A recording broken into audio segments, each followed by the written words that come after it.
In a peaceful village, nestled between mountains and rivers, there lived a man who had spent his entire life searching for happiness. He had read countless books, traveled to distant lands, and spoken with many wise men.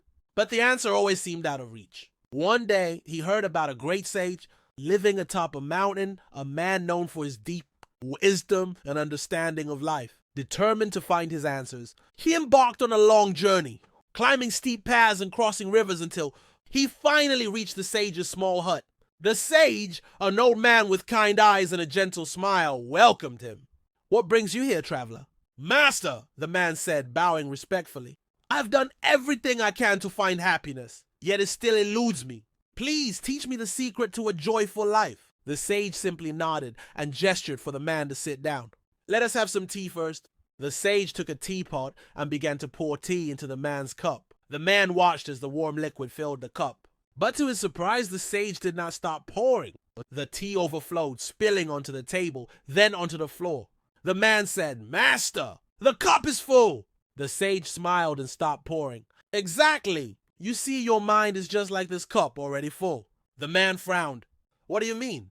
The sage placed the teapot down and looked at him gently. "Your mind is full of worries, full of expectations, full of past regrets and future anxieties. How can there be room for happiness when it is already overflowing with so many thoughts?" The man sat in silence, realizing that he had never truly emptied his mind. He had always been searching for something new, but never let go of the old. Seeing his confusion, the sage continued, "True wisdom is not just about learning more. It is also about unlearning, letting go of what no longer serves you."